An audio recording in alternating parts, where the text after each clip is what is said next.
أعوذ بالله من الشيطان الرجيم. بسم الله الرحمن الرحيم.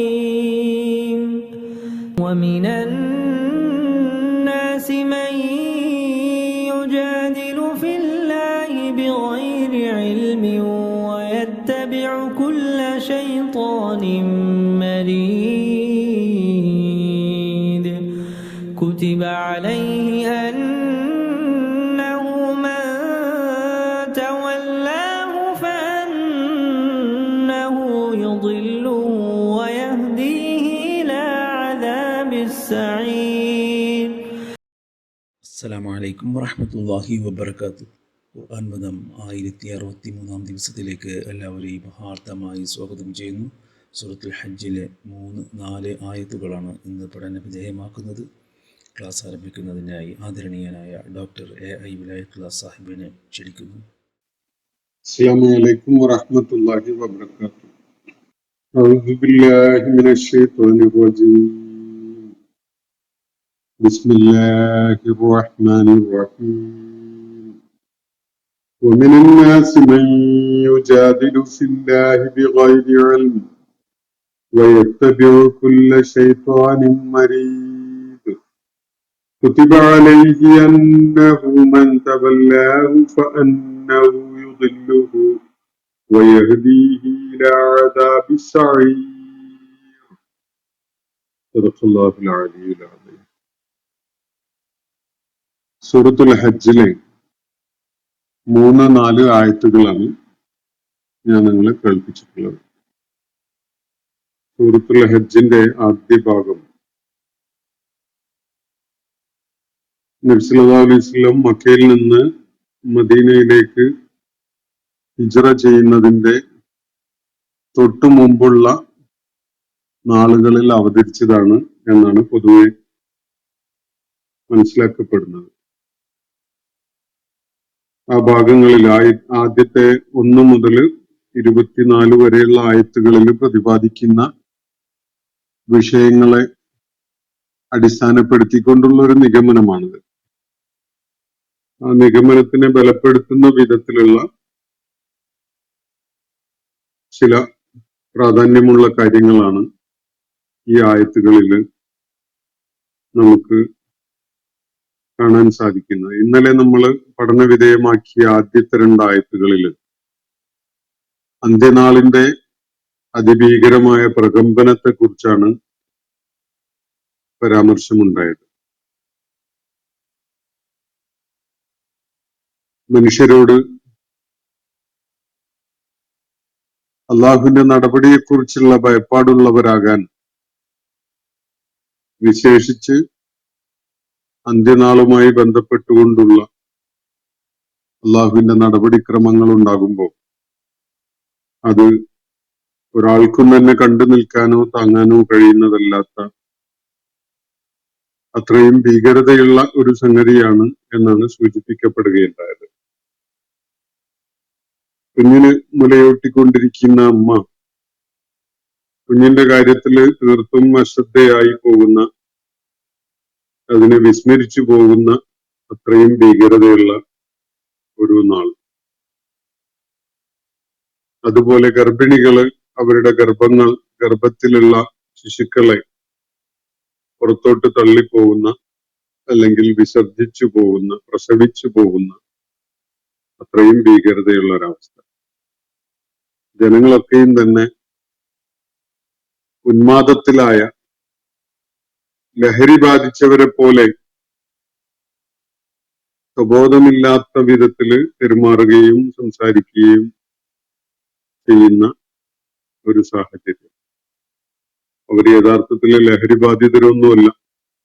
അള്ളാഹുവിന്റെ ശിക്ഷയുടെ കഠോരമായ ആ അവസ്ഥയുടെ, അള്ളാഹുവിന്റെ നടപടിയുടെ ആ ഭീകരമായ അവസ്ഥയുടെ നേർക്കാഴ്ച കാണേണ്ടി വന്നത് കൊണ്ടുള്ള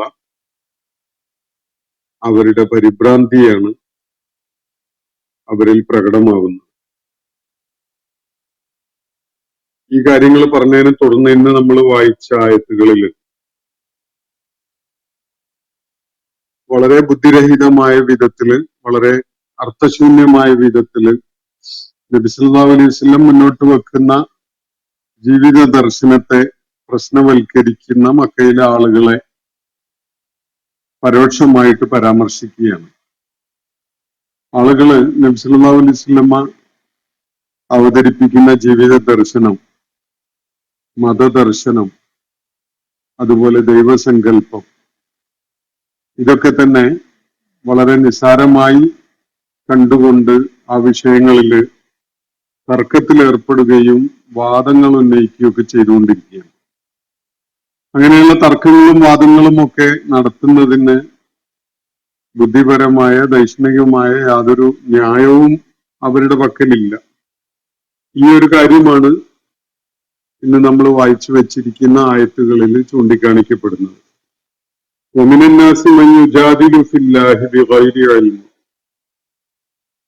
ഇങ്ങനെ ചില ജനങ്ങളുണ്ട്, ജനങ്ങളുടെ കൂട്ടത്തിൽ അങ്ങനെ ഒരു കൂട്ടരുണ്ട്. മയ്യുജാദിലു ഫില്ലാ, അവർ അള്ളാഹുവുമായി ബന്ധപ്പെട്ട കാര്യങ്ങളിൽ തർക്കത്തിൽ ഏർപ്പെടുകയാണ്. ബിഗൈരി ഇൽമിൻ, യാതൊരു ജ്ഞാനത്തിന്റെയും അടിത്തറയില്ലാതെ, യാതൊരു അറിവുമില്ലാതെ, വസ്തുത എന്താണ് എന്നതിനെ കുറിച്ചുള്ള യാതൊരു ധാരണയും ഇല്ലാതെ, അറിവിന്റെ പിൻബലത്തോടെ അല്ലാതെ തർക്കത്തിൽ ഏർപ്പെടുകയാണ് അള്ളാഹുവുമായി ബന്ധപ്പെട്ട കാര്യത്തിൽ. അങ്ങനെ ഒരു കൂട്ടർ ജനങ്ങളുടെ ഇടയിലുണ്ട്. വയത്തബിയുള്ള ശൈത്വാനും മരീദ്, എന്നിട്ട് എല്ലാ അനുസരണം കെട്ട പിശാചുക്കളെയും അവര് യാതൊരു പരിഗണനയും ഇല്ലാതെ പിന്തുടരുകയും ചെയ്യും. അള്ളാഹുവിന്റെ ഏകത്വത്തെ മുൻനിർത്തിക്കൊണ്ട്, പ്രപഞ്ച സ്രഷ്ടാവിന്റെ ഏകത്വത്തെ ചൂണ്ടിക്കാണിച്ചുകൊണ്ട് മുഹമ്മദ് നബി സല്ലല്ലാഹു അലൈഹി വസല്ലം അവരോട് സംസാരിച്ചുകൊണ്ടിരിക്കുന്ന കാര്യങ്ങളെ ഉൾക്കൊള്ളാനോ അവയെ ബുദ്ധിപരമായ തലത്തിൽ നിന്നുകൊണ്ട് മനസ്സിലാക്കാനോ വിലയിരുത്താനോ ഒന്നും കൂട്ടാക്കാത്ത, അക്കാര്യത്തിൽ തർക്കങ്ങളിൽ ഏർപ്പെട്ടുകൊണ്ടിരിക്കുന്ന, അതും വൈജ്ഞാനികമായ അടിത്തറകളിൽ നിന്നുകൊണ്ടൊന്നുമല്ല, അടിസ്ഥാനരഹിതമായ അറിവില്ലാത്ത അജ്ഞതയുടെ മാത്രം പിൻബലത്തോടു കൂടിയുള്ള തർക്കങ്ങളിലാണ് അവർ ഏർപ്പെടുന്നത്. എന്നാൽ ഈ ആളുകള് ഏത് ദുശാഠ്യക്കാരനും അനുസരണക്കേട് കാണിക്കുന്നവനുമായ പിശാചിനെയും പിൻപറ്റും. വല്ലാത്തൊരു വൈകൃതമാണ് അവരുടെ പെരുമാറ്റത്തിൽ പ്രകടമാവുന്നത്. നബി സല്ലല്ലാഹു അലൈഹി വസല്ലം മുന്നോട്ട് വെക്കുന്ന ജീവിത ദർശനം, ദൈവ സങ്കല്പം, അത് വളരെ യുക്തിഭദ്രമാണ് എന്നത് ഒരു വസ്തുതയാണ്. പക്ഷെ അതിന്റെ യുക്തി തലം ഉൾക്കൊള്ളാനോ ആ യുക്തിഭദ്രതയുടെ കാര്യം മനസ്സിലാക്കാനോ ശ്രമിക്കുന്നതിന് പകരം അവർ തർക്കത്തിൽ ഏർപ്പെടുകയാണ്. എന്നാൽ സകല പിശാചുക്കളെയും അവരെത്ര മുരടന്മാരായാലും അക്കാര്യത്തില് ആ പിശാചുക്കളുടെ വാദങ്ങളോ അല്ലെങ്കിൽ പിശാചുക്കൾ പ്രതിനിധാനം ചെയ്യുന്ന ആശയമോ എന്താണ് എന്നതിനെ കുറിച്ച് അവര് ആലോചിക്കുകയോ ചിന്തിക്കുകയോ അതിനെക്കുറിച്ചൊരു തർക്കം ഉന്നയിക്കുകയോ പോലും ചെയ്യുന്നില്ല. അവരതിനെ പിന്തുടരുകയാണ്. പൊതുവെ ഏകദൈവ വിശ്വാസം ഉയർത്തിപ്പിടിച്ചുകൊണ്ട് പ്രവാചകന്മാര് കടന്നു വന്ന ഘട്ടങ്ങളിലൊക്കെ സമൂഹം പ്രതികരിക്കുകയുണ്ടായിട്ടുള്ളത് ഇങ്ങനെയാണ്. നബി സല്ലല്ലാഹു അലൈഹി വസല്ലമയെ പോലെ, പൂർവിക പ്രവാചകന്മാരെ പോലെ തൗഹീദ് മുൻനിർത്തിക്കൊണ്ട് ജനങ്ങളെ സത്യമാർഗത്തിലേക്ക് ക്ഷണിച്ചുകൊണ്ടിരിക്കുന്ന ദൈവിക ദൂതന്മാരെ സ്വീകരിക്കാതിരിക്കാൻ, തള്ളിക്കളയാൻ അവർക്ക് 100 വാദങ്ങളും 100 ന്യായങ്ങളുമാണുള്ളത്. അവരുടെ ചോദ്യങ്ങൾ ഒരിക്കലും അവസാനിക്കാറില്ല. അവരുടെ സംശയങ്ങളും തർക്കങ്ങളും ഒരിക്കലും തീരാറില്ല. എന്നാൽ ഇതേ ആളുകൾ തന്നെ മനുഷ്യരെ വഴിപഴപ്പിക്കുന്ന, അബദ്ധങ്ങളിൽ നിന്ന് അബദ്ധങ്ങളിലേക്ക് തന്നെ മനുഷ്യരെ കൊണ്ടുപോകുന്ന ഏത് പിശാചിനെയും പിൻപറ്റുന്നതിന് യാതൊരു മുൻപിൻ വിചാരവും കാണിക്കാതെ അവര് സന്നദ്ധരാവുകയും ചെയ്യും.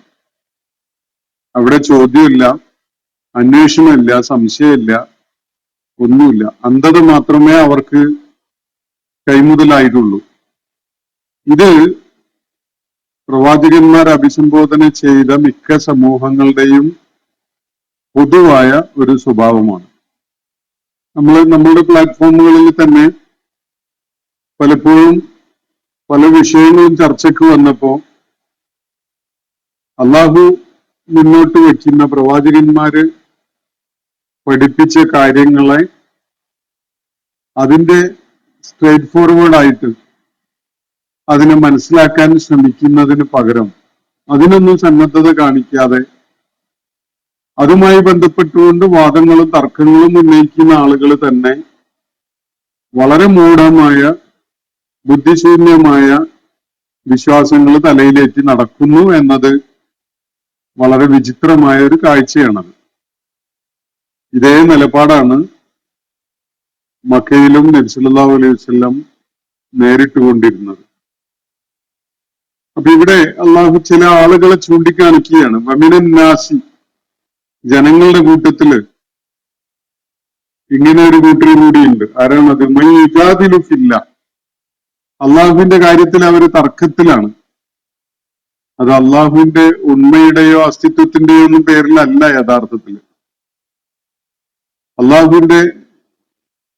അള്ളാഹു പഠിപ്പിക്കുന്ന ജീവിത ദർശനം ഏതാണ്, അതിന്റെ പ്രത്യേകതകൾ എന്തൊക്കെയാണ്, അള്ളാഹുവിന്റെ അവകാശങ്ങൾ എന്തൊക്കെയാണ്, അള്ളാഹുവിന്റെ ദിവ്യത്വത്തിന്റെ മാനദണ്ഡം എന്താണ് തുടങ്ങിയിട്ടുള്ള ഒരുപാട് വിഷയങ്ങളില് അത് മറ്റൊരാൾക്കും അതിൽ പങ്ക് നൽകപ്പെട്ടുകൂടാ എന്നുള്ള കാര്യങ്ങളിലൊക്കെ തന്നെ, അതുപോലെ പാരത്രിക ജീവിതത്തിന്റെ വിഷയത്തില് അള്ളാഹു പ്രവാചകന്മാരെ നിയോഗിച്ച് അയച്ചു എന്ന കാര്യത്തില് ഇതിലൊക്കെ തന്നെ അവർ തർക്കത്തിലാണ്.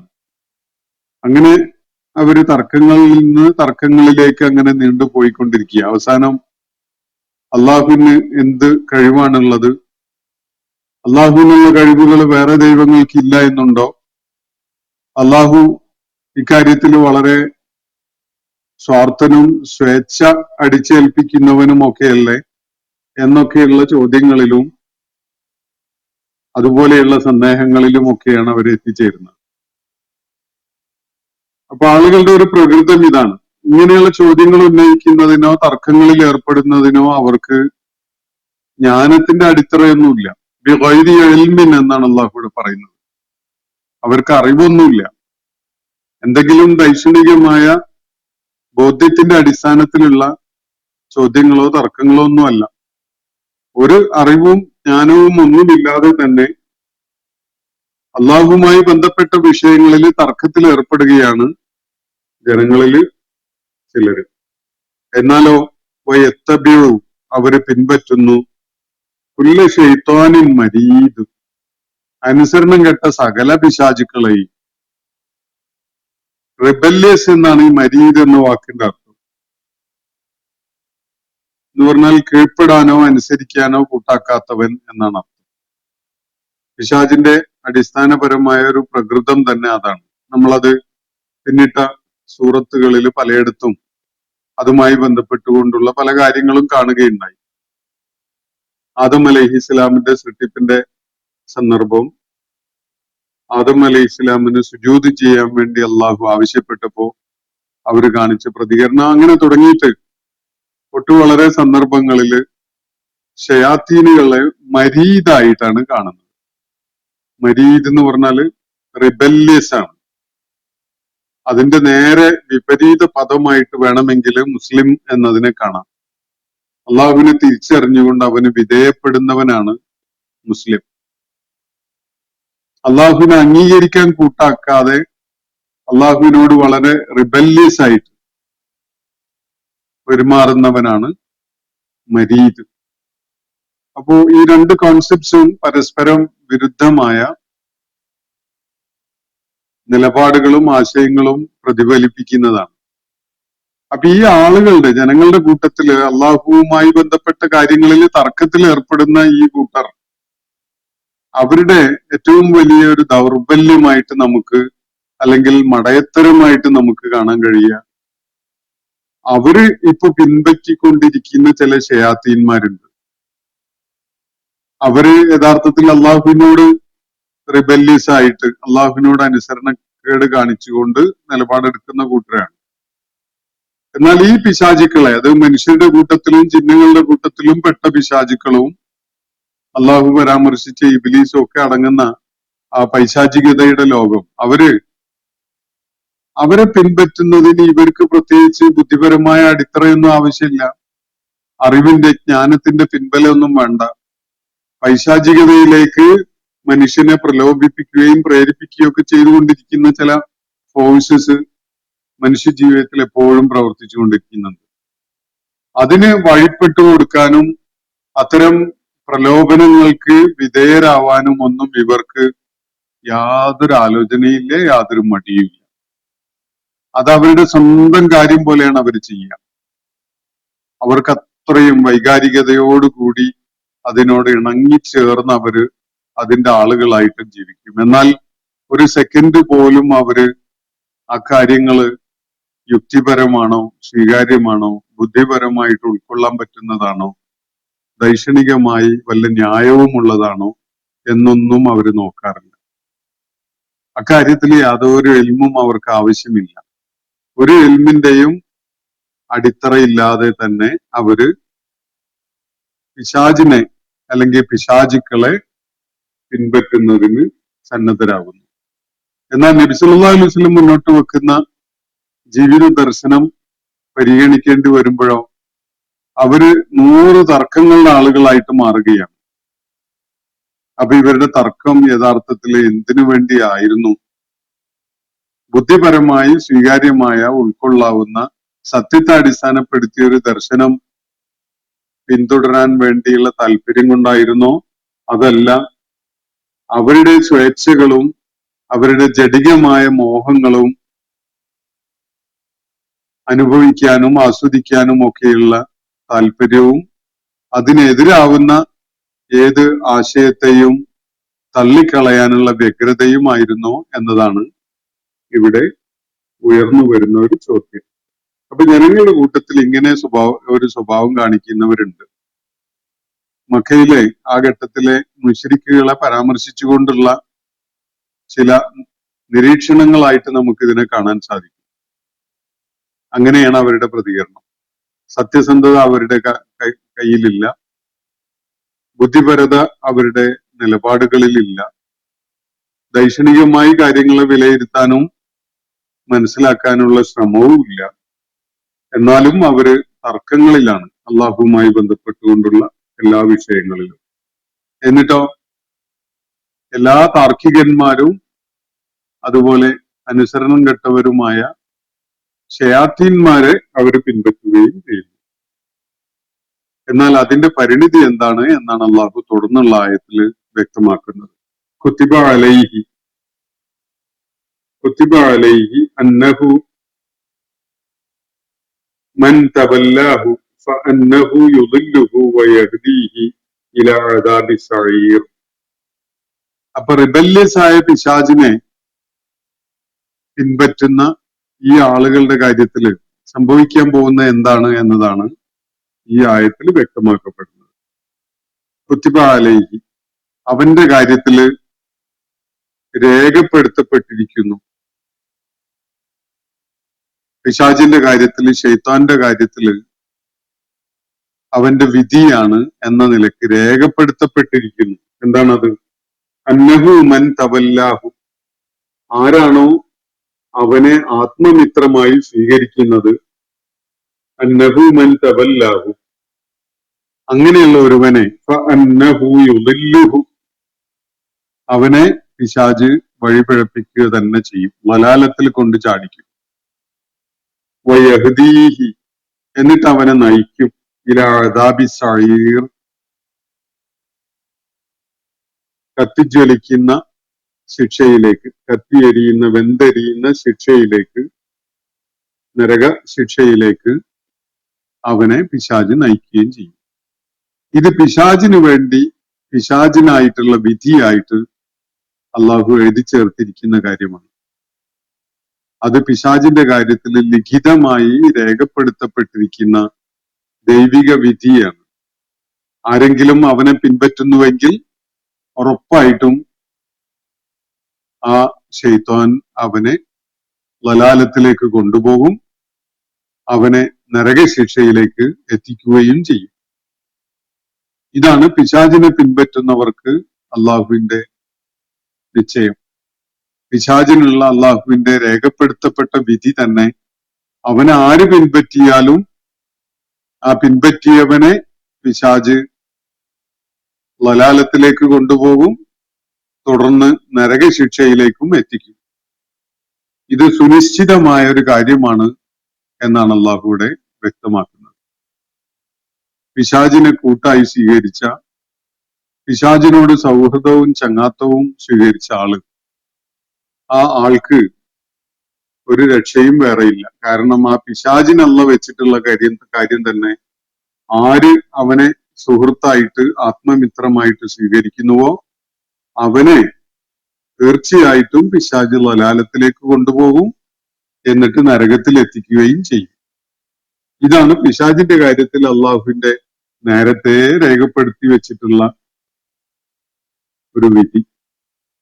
പക്ഷെ ഈ ആളുകൾ ഈ ശൈത്താനെ കൂട്ടായിട്ട് സ്വീകരിക്കുന്നതിനും അന്ധമായിട്ട് അവനെ പിൻപറ്റുന്നതിനും യാതൊരു മടിയുമില്ലാത്ത ആളുകൾ. സത്യം ഉദ്ഘോഷിച്ചുകൊണ്ട് നബി സല്ലല്ലാഹു അലൈഹി വസല്ലം അതുപോലെ പൂർവിക പ്രവാചകന്മാരും ഒക്കെ വന്നപ്പോ അവർക്ക് 100 തർക്കങ്ങളാണ്. ഈ തർക്കങ്ങൾ ഒരിക്കലും തീരാറില്ല. ആ തർക്കങ്ങളിൽ നിന്ന് അവര് വിരമിക്കാറുമില്ല. ആ തർക്കങ്ങൾ അവരെ കൊണ്ടുചെന്ന് എത്തിക്കാറുള്ളത് പിശാചിന്റെ വലയിലാണ്. പിശാചിനെ പിൻപറ്റുന്നതിന്, പിശാചി എന്നുള്ളത് പ്രത്യക്ഷത്തില് ഞാൻ മുമ്പൊരിക്കൽ സൂചിപ്പിച്ചിട്ടുണ്ട്. ഒരു ഗ്രാഫിക് നോവലുകളിലൊക്കെ വരച്ചു വെക്കുന്ന 2 കൊമ്പുകളും തള്ളിയ പല്ലും ഒക്കെയുള്ള ഒരു വികൃത രൂപം ഉള്ള ഒരു ജീവിയൊന്നുമല്ല. അതാണ് പിശാചി എന്ന വിധത്തില് ചിത്രകഥകളിലൊക്കെ കാണുമ്പോ ഇവനെ ആരാ പിൻപറ്റുക എന്നൊക്കെ നമുക്ക് തോന്നും. പക്ഷെ പിശാച് അങ്ങനെയല്ല നമ്മുടെ മുന്നിൽ പ്രത്യക്ഷപ്പെടുക. നമുക്ക് ഏറെ ഇഷ്ടമുള്ള, നമ്മുടെ മനസ്സിനെ പ്രചോദിപ്പിക്കുകയും മോഹിപ്പിക്കുകയും ഒക്കെ ചെയ്യുന്ന ഒരു രൂപമാണ് പ്രയോഗത്തിൽ പിശാചിനുണ്ടാവുക. അത് സ്ത്രീ ആവാം, പണമാകാം, അതുപോലെ പലതും ആവാം. അതിന്റെ ആ ടെംപ്റ്റേഷനില്, അതിന്റെ പ്രലോഭനത്തില് നമ്മൾ അറിയാതെ ചെന്ന് ചാടും. നമ്മൾ അതിന്റെ വലിയ ആളുകളായിട്ട് മാറുകയും ചെയ്യും. അത് വളരെ കമനീയമായി, ആകർഷകമായി, നമുക്ക് വളരെ ഏറെ വേണ്ട, നമ്മളേറെ ഇഷ്ടപ്പെടുന്ന ഒരു സംഗതിയായിട്ട് നമുക്ക് അനുഭവപ്പെടും. ഇതാണ് പിശാച്. അങ്ങനെയാണ് പിശാച് പ്രവർത്തിച്ചുകൊണ്ടിരിക്കുക. എല്ലാ 2 ഓപ്ഷൻസ് വരുമ്പോഴും മനസ്സിന് വലിയ തൂക്കം ഉണ്ടാവുക അതിൽ വേണ്ടാത്ത പിശാചിന്റെ പ്രേരണയാലുള്ള ഒരു ഓപ്ഷനിലേക്കായിരിക്കും. ഇതാണ് മനുഷ്യ മനസ്സിൽ പിശാച് പ്രവർത്തിച്ചുകൊണ്ടിരിക്കുന്ന രീതി. അപ്പൊ ഈ ആളുകള് നബി സല്ലല്ലാഹു അലൈഹി വസല്ലം മുന്നോട്ട് വെക്കുന്ന ഈ ജീവിത ദർശനത്തെ ഉൾക്കൊള്ളുന്നതിന് തടസ്സമായിട്ട് പല വാദങ്ങളും ഉന്നയിച്ചുകൊണ്ടിരിക്കുകയാണ്. എന്നാലോ പിശാചിന്റെ അടിമകളാകുന്നതിനോ പിശാചിനെ പിൻപറ്റുന്നതിനോ ഇവർക്ക് യാതൊരു ആലോചനയില്ല, യാതൊരു ചോദ്യവും ഇല്ല, യാതൊരു തർക്കവും ഇല്ല. അത് അവരുടെ സ്വന്തം കാര്യം എന്നുള്ള നിലക്കാണ് അവര് പിശാചിനെ ഏറ്റെടുക്കുന്നത്, പിശാചിനെ ശിരസിലേൽക്കുന്നത്. അങ്ങനെയാണ്. അത് പിശാചായിട്ടല്ല, അത് സ്വന്തം കാര്യം എന്നുള്ള നിലക്കാണ്. അത്രയും അവർക്ക് വേണ്ടപ്പെട്ട ഒരു വിഷയം എന്നുള്ള നിലക്കാണ് അവരതിനെ ഏറ്റുവാങ്ങുന്നത്. അപ്പോ വളരെ സംക്ഷിപ്തമായിട്ട് മക്കയിലെ ആളുകൾ പിന്തുടർന്നു വരുന്ന ആ നിലപാടിനെ അറ്റിക്കുറുക്കി പ്രതിപാദിക്കുന്നതായിട്ട് നമുക്കിവിടെ കാണാൻ സാധിക്കും. ജനങ്ങളുടെ കൂട്ടത്തില് അള്ളാഹുവുമായി ബന്ധപ്പെട്ട വിഷയങ്ങളിൽ യാതൊരു അറിവുമില്ലാതെ തർക്കത്തിൽ ഏർപ്പെടുന്നവരുണ്ട്. എന്നാൽ അവര് പിശാചിനെ, അനുസരണം കെട്ട പിശാചിനെ പിൻപറ്റുന്നതിന് യാതൊരു മടിയില്ലാത്തവരാണ്.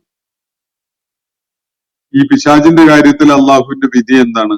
ആരാണോ അവന്റെ കൂടെ കൂടുന്നത്, അവനെ ആത്മമിത്രമായി സ്വീകരിക്കുന്നത്, അവനെ വലിയാക്കുന്നത്, അന്നഹു മൻ തവല്ലാഹു, ആരാണോ അവനെ വലിയായിട്ട് ആത്മമിത്രമായി സ്വീകരിക്കുന്നത് അവനെ യുദില്ലുഹു, പിശാച് ദലാലത്തിലേക്ക് കൊണ്ടുപോകുന്നു. വയഹ്ദീഹി ഇലാ അദാബി സഈർ, നരകശിക്ഷയിലേക്ക് അവനെ ആനയിക്കുകയും ചെയ്യുന്നു, നയിക്കുകയും ചെയ്യുന്നു. ഇതാണ് പിശാചിനുള്ള വിധി. ആര് കൂടെ കൂടിയാലും അവനെ ദലാലത്തിലേക്ക് എത്തിച്ചോളും. എന്നിട്ട് പിന്നെ നരകശിക്ഷയിലേക്കും നേരെ അങ്ങ് എത്തിച്ചു കൊടുത്തോളും. ഇതാണ് പിശാച് നൽകിക്കൊണ്ടിരിക്കുന്ന സേവനം. അങ്ങനെയുള്ള പിശാചിനെ പിൻപറ്റാൻ ഇവർക്ക് യാതൊരു ആലോചനയില്ല, ചോദ്യം ചെയ്യലില്ല, തർക്കമില്ല, ഒന്നുമില്ല. അവരുടെ ദേഹേച്ഛകളും അവരുടെ തന്നിഷ്ടങ്ങളും ഒക്കെയായിട്ട് പിശാച് അവരുടെ കൺമുന്നിൽ എത്തുമ്പോ ആ പിശാചായിട്ട് അവർക്ക് തോന്നുകയില്ല. മറിച്ച് അത് സ്വന്തം താല്പര്യങ്ങളും സ്വന്തം ആവശ്യങ്ങളും സ്വന്തം യുക്തിയും ഒക്കെ ആയിട്ടാണ് അവർക്ക് അനുഭവപ്പെടുക.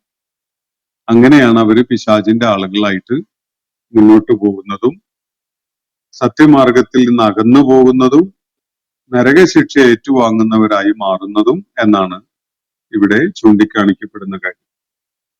ഇന്നത്തെ സെഷൻ ഞാൻ ഇവിടെ അവസാനിപ്പിക്കുകയാണ്. സൂറത്തുൽ ഹജ്ജിലെ 3-4 ആയത്തുകളാണ് നമ്മൾ ഇന്ന് പഠന വിധേയമാക്കിയിട്ടുള്ളത്. അള്ളാഹു നമ്മെ എല്ലാവരെയും അനുഗ്രഹിക്കുമാറാവട്ടെ. നമ്മുടെ പ്രതിസന്ധികളും പ്രയാസങ്ങളും നേരിട്ടുകൊണ്ടിരിക്കുന്ന സഹോദരന്മാർക്ക് അള്ളാഹു താങ്ങും തണലും നൽകുകയും അവർക്ക് ആശ്വാസം പകരുകയും ചെയ്യുമാറാവട്ടെ. അള്ളാഹു നമ്മൾ അകപ്പെട്ടിരിക്കുന്ന സകല വിധ പ്രതിസന്ധികളിൽ നിന്നും നമുക്ക് മുക്തിയും മോചനവും ഒക്കെ നൽകുകയും ചെയ്യുമാറാവട്ടെ. വാഖിർ ദഅ്വാനാ അനിൽ ഹംദുലില്ലാഹി റബ്ബിൽ ആലമീൻ. അസ്സലാമു അലൈക്കും വറഹ്മത്തുള്ളാഹി വബറകാതുഹു. ഇന്നത്തെ ഖുർആൻ പദം ഇവിടെ സമാപിക്കുന്നു. ഖുർആൻ പഠനത്തിൽ പങ്കെടുത്ത എല്ലാവർക്കും അല്ലാഹു അർഹമായ പ്രതിഫലം നൽകി അനുഗ്രഹിക്കട്ടെ. വആഖിർ ദഅ്വാനാ അനിൽ ഹംദുലില്ലാഹി റബ്ബിൽ ആലമീൻ. അസ്സലാമു അലൈക്കും വറഹ്മത്തുള്ളാഹി വബറകാതുഹു.